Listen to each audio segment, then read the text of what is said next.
Kadorbar telang kakasil setumus distrik konsil KHDC kepala sedang haka arpotrik risau arhaja arpoi kan petengpat ya kasin syong dorbar hadu kapratrik unai wing arhaja arpoi namar ka jingdon ka election jit nomi kemat siteng semoy saka yeng dorbar thawain ka jala megalia na kilai tili ki konstitusi Maria sedang udup di chairman ka KHDC ba Alvin Sokumi latrowa sikit khot kaliang sinsiar bat kaliang persya bani rai lang lakin penyain em ya kadorbar namar ka jingdon ka by election na artili ki konstitusi ki bahap ka is kasil distrik khamtam badon ru kit khot ki ba rang pat bunkam hakman yalap election halor ka new chief executive member ba Titus W Khain bat kumjuru ba pensingan NCM noilam kaliang persya kilapan pa bekidon yakaju korkom perkhat hadin ke jingpen sngo na baro arliang uba Alvin labu sngi ba kador bar kan beteng bat baro ki benta yakren ki badai bansim haka arpotrik urisau arjar pawai on yakren no haka pratrik noi wing araja arpawai ya ka ba ka yeng baro ka wai kalapriang slow ba ka slow na yan ki kung bicara kalau berbeda nama dengan kuat dengan kuat kadang-kadang dengan kuat election nah semua kita dunia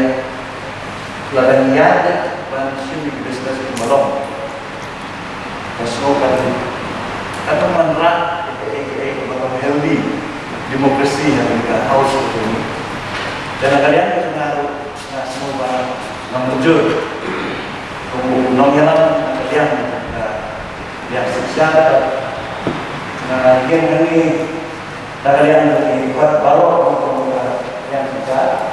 bagi muncul yang ini ke jika cuma yang lebih kecil bas kebetulan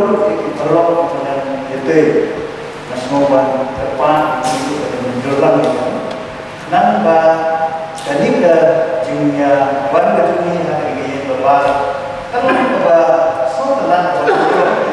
dalam kalau kita nama termujud kembali kita benar itu kita belum dibersih mentah supaya election dengan semua hak yang kita diberi dengan semua teman bagi ajar supaya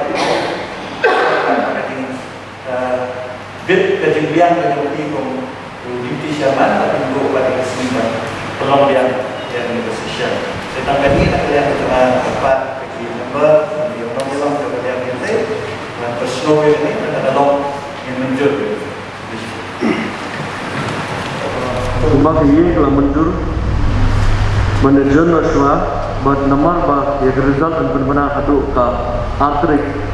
benar berkedui agak asui kumta ngait bah dan kambiang bakat beteng yang kesin song dorbar kabenlong ada second week jo benai November kita kade u khatrik benai ba kadwe arja atwe te ya barok ki business jong matang sini dan setiap hata khatrik November arja atwe kayen kemudian the house stands adjourned till Monday the 8th of November 2021 at 11 a.m.